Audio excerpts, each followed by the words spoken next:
औज़ुबिल्लाहिमिनश्शैतानिर्रजीम बिस्मिल्लाहिर्रहमानिर्रहीम। Dear students, मेरा नाम इस्माइल हैदर और आप देख रहे हैं मेरा YouTube channel Shane educational hub.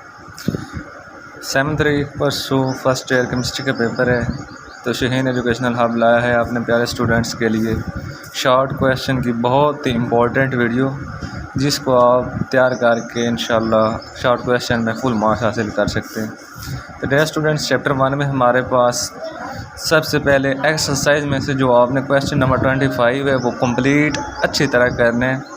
उसके बाद आपके पास law of conservation of mass has to be weight during stoichiometric calculation. ये मतलब 25 क्वेश्चन में से भी जो मोस्ट इम्पॉर्टेंट है वो मैंने लिख दिए हैं। सेकंड है कि many chemical reaction taking place in our surrounding involve limiting reactants. उसके बाद थर्ड है कि no individual neon atom in this sample of the element has a mass of 20.18 AMU। ठीक है। फोर्थ क्वेश्चन है nitrogen and carbon monoxide have the same number of electron, protons and neutron. 5 question हमारे पास है कि 1 mole of H2SO4 should completely react with 2 moles of NOH. How does Avogadro number help to explain it? Question 6 है हमारे पास define yield and how do we calculate percentage yield of a chemical reaction. Question 7 है हमारे पास what is a limiting reactant and how does it control the quantity of product form. Question 8 हमारे पास है differentiate between actual yield and theoretical yield. Question 9 है why actual yield is less than theoretical yield. Next question हमारे पास है how can you identify limiting reactant. Question 11 है define stoichiometry, give its two assumption and which two laws are obeyed during stoichiometric calculation. आगे हमारे पास question 12 molar volume और इसकी example. Next question है हमारे पास जनाब के मोल एंड एवोगाड्रो नंबर की डेफिनेशन इनकी एग्जांपल। क्वेश्चन 14 है मॉलिक्यूलर आयन की एग्जांपल और मॉलिक्यूलर आयन कैसे जनरेट होते हैं। नेक्स्ट क्वेश्चन है 15 define relative atomic mass and AMU। उसके बाद है define isotopes and relative abundance of isotopes से क्या मुराद है। क्वेश्चन 17 है कि define mass spectrometer and ion collector क्या होता है। आपने एस्टेंस मास स्पेक्ट्रोमीटर और डेम्स्टर मास स्पेक्ट्रोमीटर में फ़र्क, बहुत इंपॉर्टेंट क्वेश्चन है। 18 क्वेश्चन है कि empirical formula and molecular formula, इनकी एग्जांपल और ये एम्पिरिकल और मॉलिक्यूलर फार्मूला किस तरह रिलेटेड है आपस में। उसके बाद एटम आयन मॉलिक्यूल की एग्जांपल और डेफिनेशन। उसके बाद हमारे पास एक्सरसाइज में से क्वेश्चन 5 का सी पार्ट, क्वेश्चन 8 में से क्वेश्चन 7, 8, 4, 3, 2 और 1, क्वेश्चन 9 कंप्लीट, बट इसमें से जो मोस्ट इम्पोर्टेंट है वो A, B, C and E और क्वेश्चन 10 भी आपने कंप्लीट करना है। आगे है हमारे पास चैप्टर नंबर 2। चैप्टर नंबर 2 में हमारे पास फर्स्ट क्वेश्चन है define analytical chemistry and fluted filter paper. उसके बाद हमारे पास नेक्स्ट क्वेश्चन हमारे पास है differentiate between Gooch crucibles and synthetic glass crucibles. उसके बाद हमारे पास है third define filtration and how filtration is carried out through filter paper. उसके बाद है कि आइडियल सॉल्वेंट्स की कैरेक्टरिस्टिक फीचर्स क्या होती हैं। नेक्स्ट है सब्लिमेशन और सॉल्विंग एक्सट्रैक्शन विद एग्जांपल्स। आगे है पार्टीशन और distribution law and give example. उसके बाद हमारे पास आ जाता है कि क्रोमेटोग्राफी की डेफिनेशन और अडप्शन क्रोमेटोग्राफी और पार्टीशन क्रोमेटोग्राफी के दरमियान फ़र्क। उसके बाद है स्टेशनरी फेज़ और मोबाइल फेज़ क्या होता है। उसके बाद पेपर क्रोमेटोग्राफी और RF वैल्यू से क्या मुराद है, फैक्टर से क्या मुराद है। उसके बाद एक RF वैल्यू क्यों लेस दैन होती है, यूनिटी। उसके बाद ये क्रोमेटोग्राफी के यूज। उसके बाद हमारे पास एक्सरसाइज है जो मोस्ट इंपॉर्टेंट क्वेश्चन है वो क्वेश्चन 4, 8 और 9। अच्छा, उसके बाद है क्रिस्टलाइजेशन क्या होता है और how is it carried out, मतलब क्रिस्टलाइजेशन किस तरह कैरिड आउट होती है, मेथड कौन कौन से अडॉप्ट करते हैं हम। इसमें हमारे पास drawing of crystallize substances, cooling and preparation of saturated solution, ये मोस्ट इंपॉर्टेंट है। आगे हमारे पास है चैप्टर नंबर 3, इसमें define pressure and writes is different units. आगे बॉयल लॉ और चार्ल्स लॉ की डेफिनेशन, एब्सोल्यूट ज़ीरो क्या होता है। उसके बाद आइडियल गैस कांस्टेंट मतलब R के डिफरेंट यूनिट्स। अच्छा, उसके बाद prove that D is equal to PM/RT। उसके बाद क्वेश्चन 6 है कि why pilot feels uncomfortable in breathing at higher altitude. Question 7 है कि why sea divers take oxygen mixed with inert gas. उसके बाद क्वेश्चन 8 है differentiate between diffusion and diffusion. Question 9 है पोस्टुलेट्स ऑफ KMT, कोई से 4 या 3। उसके बाद हमारे पास है मीन स्क्वायर वेलोसिटी क्या होती है, रूट मीन स्क्वायर वेलोसिटी से क्या मुराद है। क्वेश्चन 11 क्रिटिकल टेम्परेचर और जॉल थॉम्सन इफेक्ट्स की डेफिनेशन। उसके बाद causes for deviation from ideality. Question 13 है कि units of A and B। उसके बाद है हमारे पास what is plasma and how plasma is form. उसके बाद क्वेश्चन 15 है कि differentiate between natural plasma and artificial plasma. Question 16 है करैक्टरिस्टिक ऑफ प्लाज्मा और प्लाज्मा की एप्लीकेशन। अच्छा, इसके बाद हमारे पास है कि वेयर इज़ प्लाज्मा फाउंड। उसके बाद जो एक्सरसाइज से आपने क्वेश्चन करने हैं, क्वेश्चन 15 आपने कंप्लीट करना है अच्छी तरह। इसके बाद हमारे पास 18 है एवोगैड्रोस लॉ ऑफ गैसेस और Dalton law of partial pressure क्या होता है। और क्वेश्चन 12 एक्सरसाइज का जो चैप्टर नंबर 3 का है उसका आपने बी पार्ट करना है। इसके बाद हमारे पास चैप्टर नंबर 4 आता है। इसमें पहला क्वेश्चन है कि इंटर और इंट्रामॉलिक्यूलर फोर्सेस के दरमियान फ़र्क या डेफिनेशन। उसके बाद आपने जो डेफिनेशन करनी है एग्जांपल के साथ वो है पहले डाइपोल मूवमेंट। अच्छा, इसमें हमारे पास पहले डेफिनेशन है डाइपोल फोर्सेस क्या होता है, डाइपोल इंड्यूस डाइपोल फोर्सेस। उसके बाद है लंडन डिस्पर्शन फोर्सेस क्या होता है। उसके बाद पोलराइजेबिलिटी की डेफिनेशन, हाइड्रोजन बॉन्डिंग की डेफिनेशन। उसके बाद क्वेश्चन 3 है कि आपने वाटर, अमोनिया, HF और क्लोरोफॉर्म एसीटोन के दरमियान हाइड्रोजन बॉन्डिंग शो करनी है। उसके बाद है कि आइस वाटर के सरफेस पे क्यों फ्लोट करती तैरती है। उसके बाद हमारे पास क्वेश्चन 5 है कि how fishes and plant survive for month. उसके बाद है cleaning action of soaps and detergents. Question 7 है hydrogen bonding in paint, dyes and textile material. उसके बाद क्वेश्चन 8 है कि वेपोरेशन एंड वेपर प्रेशर की डेफिनेशन। उसके बाद हमारे पास है बॉइलिंग पॉइंट की डेफिनेशन और मोलर हीट ऑफ वेपोराइजेशन की डेफिनेशन। क्वेश्चन 10 है heat of molar heat of formation और हीट ऑफ सब्लिमेशन। इसके बाद है लिक्विड क्रिस्टल की डेफिनेशन और एक्सटर्नल प्रेशर की डेफिनेशन। उसके बाद है तो how liquid crystal can be use at temperature sensor, very important question. उसके बाद uses of liquid crystal in medical field and specially in diagnosing breast cancer and intestinal failure. इसके बाद है क्रिस्टलाइन सॉलिड्स और अमॉर्फस सॉलिड्स के दरमियान फ़र्क। Question 15 है क्लीवेज प्लेन क्या होता है, एनआइसोट्रॉपी क्या होता है, symmetry, habit of a crystal, isomorphism, polymorphism, allotropy, transition temperature. उसके बाद crystal lattice, unit cell and lattice energy. इनकी आपने डेफिनेशंस करनी है और एग्जांपल्स। उसके बाद हमारे पास क्वेश्चन 16 है इलेक्ट्रॉन पूल और इलेक्ट्रॉन गैस थ्योरी क्या होती है। एक्सरसाइज में से जो आपने मोस्ट इम्पोर्टेंट क्वेश्चन करने हैं ना, वो आपके पास question number 5 complete, question 14 complete, but इसमें से भी जो मोस्ट इम्पोर्टेंट वो पहला, दूसरा, तीसरा, चौथा, 5वां, 7वां, 8वां, 10वां पार्ट है। उसके बाद क्वेश्चन 12 सॉलिड पोर्शन में आपने कंप्लीट करना है, बहुत इंपॉर्टेंट है। पहला, दूसरा, चौथा, छठा, 10वां, 11वां, 13वां, 14वां और 14वां। ये मतलब 4 चैप्टर में से आपने एक्सरसाइज में एक्सप्लेन विद रीज़न जो दिए गए क्वेश्चन, इनको बहुत अच्छी तरह करना है। इसमें ज़्यादा आपके क्वेश्चन आएंगे, अच्छी तरह आपने इनको तैयार करना है। उसके बाद हमारे पास चैप्टर 5 है। चैप्टर 5 में हमारे पास prove that cathode rays are material particles. Question 2 है कि हाउ न्यूट्रॉन्स वर डिस्कवर्ड, मतलब हाउ एंड व्हेन, किसने डिस्कवर किए थे, कब डिस्कवर किए थे, और इसकी प्रॉपर्टीज़ आपने लिखनी है।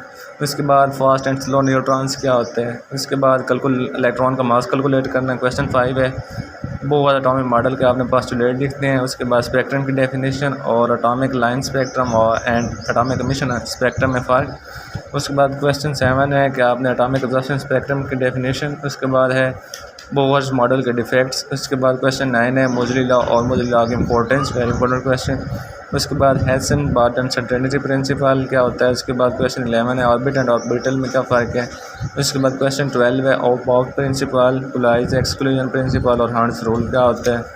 उसके बाद क्वेश्चन 13 है कि इलेक्ट्रॉनिक कन्फिग्रेशन की डेफिनेशन और मुख्तलिफ एलिमेंट्स की जो दिए गए हैं उनकी इलेक्ट्रॉनिक कन्फिग्रेशन आपने मालूम करनी है। आगे है हमारे पास चैप्टर 6। चैप्टर 6 में हमारे पास पहला क्वेश्चन है कि why atomic radius can not be determined precisely.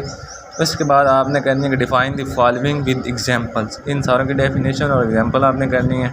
Ionization energy, electron affinity, तीसरा है इलेक्ट्रोनेगेटिविटी, चौथा आयनिक रेडाई और पांचवा कोवलेंट रेडाई। इन पांचों की डेफिनेशन, इनकी एग्जांपल और इन पांचों को ही अलॉन्ग पीरियड एंड ग्रुप आपने ट्रेंड याद करनी है। अच्छा, उसके बाद हमारे पास है polar and non polar covalent bonds क्या होता है। Question 4 sigma and pi bond में difference for bonding molecular orbital और एंटी बॉन्डिंग मालिकुलर ऑर्बिटल में डिफरेंस। क्वेश्चन 5। क्वेश्चन 6 है बॉन्ड ऑर्डर और इसकी एग्जांपल। उसके बाद क्वेश्चन 7 है bond order, bond energy, bond length की डेफिनेशन। उसके बाद क्वेश्चन 8 है डाइपोल मोमेंट और डाइपोल मोमेंट्स के यूनिट, इसकी मैथमेटिकल फॉर्म। उसके बाद क्वेश्चन 9 है हमारे पास CO has dipole moment while carbon dioxide does not have any dipole moment, why. उसके बाद क्वेश्चन 10 है हमारे पास dipole moment of BF3 ACl3 CH4 CCl4 SiH4 is 0, why. उसके बाद हमारे पास आ गया है question 11 postulates of molecular orbital theory and VSEPR theory. उसके बाद क्वेश्चन 12 में हमारे पास जो होता है एक्सरसाइज में से जो क्वेश्चन नंबर 18 है वो आपने कंप्लीट करना है। बट इसमें से जो मोस्ट इम्पॉर्टेंट है वो भी मैं आपको बता देता हूँ, पार्ट 1, 5, 4 और 6। क्वेश्चन 13 है ऑक्टेट रूल क्या होता है और ऑक्टेट रूल की एग्जांपल। उसके बाद है कि एटम्स केमिकल बॉन्ड क्यों बनाते हैं, टू गेट स्टेबिलिटी इसका आंसर है। उसके बाद है कि basic assumptions of VSEPR theory, ठीक। उसके बाद क्वेश्चन 16 है कि no bond in chemistry is 100% ionic in nature, why. Question 17 है कि dipole moment of carbon dioxide and CS2 is 0 but that of SO2 is 1.61 D, justify. उसके बाद हमारे पास है question 18 cationic radius is smaller than parent atom, why. Question 19 है why the atomic radius is greater than cationic radius. उसके बाद हमारे पास क्वेश्चन 20 है why MOT is superior than VBT। और लास्ट क्वेश्चन है explain helium, explain that helium is a diamagnetic. Next chapter है हमारे पास चैप्टर नंबर 7। इसमें हमारे पास आपने define the following with example. इन सारों की डेफिनेशन एग्जांपल के साथ करनी है। किस किस की डेफिनेशन करनी है, थर्मो केमिस्ट्री की, सिस्टम क्या होता है, सराउंडिंग क्या है, एक्सोथर्मिक और एंडोथर्मिक रिएक्शंस क्या हैं, स्टेट फंक्शन की डेफिनेशन, इंटरनल एनर्जी क्या होती है, एंथैल्पी की डेफिनेशन, एंथैल्पी ऑफ फॉर्मेशन की डेफिनेशन, एंथैल्पी ऑफ एटमाइजेशन क्या होती है, एंथैल्पी ऑफ न्यूट्रलाइजेशन। उसके बाद एंथैल्पी ऑफ सोल्यूशन क्या है, एंथैल्पी ऑफ कंबक्शन। इन सारों की डेफिनेशन और एग्जांपल। क्वेश्चन 2 हमारे पास है कि फर्स्ट लॉ ऑफ थर्मोडायनामिक्स क्या होता है, Hess's law of constant heat sublimation submission क्या होते हैं। क्वेश्चन 4 है spontaneous and non spontaneous reactions क्या होते हैं। Question 5 explain that burning of a candle is a spontaneous process. Question 6 है कि is it true that non spontaneous process never happen in universe, explain. Question 7 है define lattice energy. Next हम चलते हैं chapter number 8 की जानिब। तो chapter number 8 में पहला क्वेश्चन है कि differentiate between reversible and irreversible reaction. Second question है कि define law of mass action, इसकी मैथमेटिकल फॉर्म। इसके बाद आपने Kc value of PCl, dissociation of PCl5, ammonia and decomposition of N2O4। उसके बाद proof that Kp is equal to Kc into RT delta M। अच्छा, उसके बाद हमारे पास है कि direction of reaction and extent of reaction. इसमें ये दोनों जो टॉपिक्स हैं आपने इनको बहुत अच्छी तरह तैयार करना है। इनमें से शॉर्ट क्वेश्चन आ सकते हैं कि मतलब वो कह सकते हैं Kc की वैल्यू स्मॉलर हो तो क्या होता है, रिएक्शन फॉरवर्ड मूव करता है, बैकवर्ड मूव करता है, लार्जर हो तो क्या होता है। उसके बाद हमारे पास क्वेश्चन नंबर 6 है ले चैटरियर प्रिंसिपल की डेफिनेशन और जो effect of change in pressure और वॉल्यूम एंड टेम्परेचर, ठीक। उसके बाद है कि अमोनिया और सल्फर डाइऑक्साइड की फॉर्मेशन में कौन सी नेसेसरी कंडीशंस हैं वो। उसके बाद हमारे पास है question number 8 differentiate between pH and POH and how they related to pKw। उसके बाद हमारे पास क्वेश्चन 9 है pKa एंड pKb क्या होता है। उसके बाद कॉमन आयन इफेक्ट की डेफिनेशन और effect of common ion on solubility. उसके बाद क्वेश्चन 11 है बफर सॉल्यूशंस क्या होता है and why do we need buffer solution. Question 12 है how do the buffer acts question 13 है कि हेंडरसन इक्वेशन क्या होती है। उसके बाद buffer capacity and solubility products क्या होता है। और जो आपने एक्सरसाइज में से क्वेश्चन करने हैं वो आपने करने हैं क्वेश्चन 5 क्वेश्चन 10 कंप्लीट करने हैं। एक्सरसाइज वाले क्वेश्चन आपने अच्छी तरह तैयार करने हैं। क्वेश्चन 16 है हमारे पास, what is an ionic product of water. उसके बाद हमारे पास है chapter number 9, define solute and solvent. उसके बाद percentage, weight by weight, weight by volume, volume by weight and volume by volume से क्या मुराद है। उसके बाद मोलैरिटी एंड मोलैरिटी में डेफिनेशन, इनके फार्मूलाज। उसके बाद मोल फ्रैक्शन और पार्ट्स पर मिलीमीटर से क्या मुराद है, पीपीएम की डेफिनेशन वेरी इंपॉर्टेंट। उसके बाद कॉन्जुगेट सॉल्यूशंस क्या होते हैं। उसके बाद फिनॉल वाटर सिस्टम क्या होता है, वेरी इंपॉर्टेंट क्वेश्चन है। उसके बाद differentiate between ideal and non ideal solutions. उसके बाद राउट्स लॉ के दोनों डेफिनेशन। उसके बाद हमारे पास सॉल्युबिलिटी एंड सॉल्युबिलिटी कर्व्स क्या होती है और कॉन्टीन्यूस एंड डिसकंटीन्यूस सॉल्युबिलिटी का कर्व्स के दरमियान फ़र्क। उसके बाद कोलिगेटिव प्रॉपर्टीज़ क्या होती हैं, why are colligative properties of solution. अच्छा, उसके बाद है हमारे पास क्वेश्चन 10 के फ्रीजिंग पॉइंट की डेफिनेशन, हीट ऑफ सॉल्यूशन की डेफिनेशन, हाइड्रेशन की डेफिनेशन, हाइड्रेट्स और हाइड्रोलाइसिस की डेफिनेशन। उसके बाद हमारे पास क्वेश्चन 11 है कि वाटर ऑफ क्रिस्टलाइजेशन की डेफिनेशन। और जो एक्सरसाइज में से आपने क्वेश्चन करने हैं वो है क्वेश्चन 4, क्वेश्चन 6 कंप्लीट और 9, 10 का ए पार्ट और 12। ये आपने एक्सरसाइज वाले जो क्वेश्चन मैंने लिखे हैं ये आपने अच्छी तरह तैयार करने हैं, ठीक है। अच्छा, आगे नेक्स्ट चैप्टर है हमारे पास चैप्टर 10। इसमें हमारे पास इलेक्ट्रोकेमिस्ट्री की डेफिनेशन और ऑक्सीडेशन नंबर और ऑक्सीडेशन स्टेट की डेफिनेशन। उसके बाद आयनाइजेशन की डेफिनेशन, इलेक्ट्रोलाइटिक सेल्स क्या होते हैं। उसके बाद how caustic soda is obtain on industrial scale. उसके बाद वोल्टेक और गैल्वानिक सेल की डेफिनेशन। क्वेश्चन 5 है फंक्शंस ऑफ साल्ट ब्रिज। उसके बाद SHE standard hydrogen electrode, electrode potential और स्टैंडर्ड इलेक्ट्रोड पोटेंशियल से क्या मुराद है।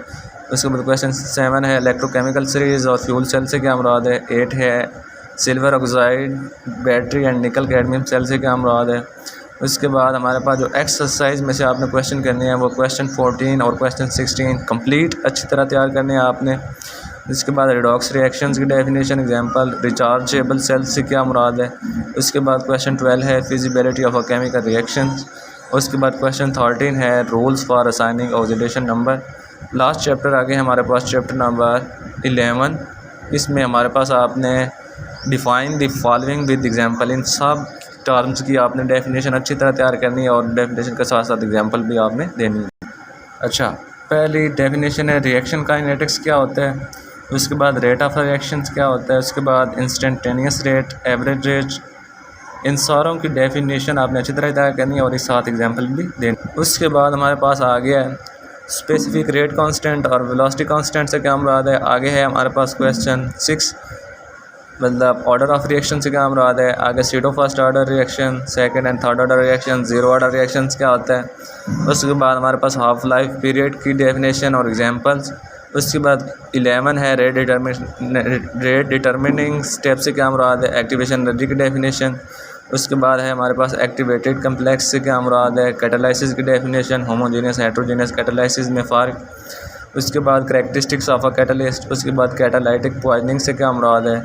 उसके बाद हमारे पास है नेगेटिव कैटालाइसिस और ऑटो कैटालिस्ट से क्या मुराद है। उसके बाद एंजाइम कैटालाइसिस और इट्स करैक्टरिस्टिक्स। आपने इन दोनों टॉपिक्स को अच्छी तरह तैयार करना है, इसमें से शॉर्ट वो पूछ लेते हैं। उसके बाद क्वेश्चन 6 है आर्हेनियस इक्वेशन से क्या मुराद है और आर्हेनियस इक्वेशन के लिए आप ग्राफ शो करें। उसके बाद हमारे पास क्वेश्चन 7 है कि how surface area light and light effect rate of reaction. उसके बाद क्वेश्चन 8 है कि आप किसी भी रिएक्शन का ऑर्डर फाइंड करने वाले मेथड के नाम लिखें। उसके बाद क्वेश्चन 9 है कि एटोमेट्रिक, रिफ्रैक्टोमेट्रिक एंड ऑप्टिकल रोटेशन मेथड से क्या मुराद है। उसके बाद आपने जो एक्सरसाइज में से क्वेश्चन करना है ना, वो आपने एक्सरसाइज का क्वेश्चन नंबर 17 अच्छी तरह तैयार करना है। डियर स्टूडेंट्स, ये थी हमारे पास फुल बुक के इम्पोर्टेंट 100% इम्पोर्टेंट शॉर्ट क्वेश्चन, ठीक। उसके बाद मैं बार बार आपको कह रहा हूँ कि जो एक्सरसाइज के शॉर्ट क्वेश्चन है आपने जो मैंने बताए हैं आपने उनको अच्छी तरह तैयार करना है। तो ये थी हमारी आज की वीडियो। डियर स्टूडेंट्स, वीडियो तैयार करने में बहुत ज़्यादा मेहनत और वक्त दरकार होता है, लिहाजा आपसे गुजारिश है कि आप मेरे चैनल शेन एजुकेशनल हब को सब्सक्राइब करें, लाइक करें, शेयर करें और बेल आइकन का बटन ज़रूर प्रेस करें। अल्लाह आपका आमीन नासिर हो, अल्लाह आपको अच्छे मार्क्स से कामयाब करे। अल्लाह हाफिज़, best of luck to all students. और हमारे लॉन्ग क्वेश्चन की वीडियो सुबह इंशाल्लाह 9 बजे तक अपलोड कर दी जाएगी।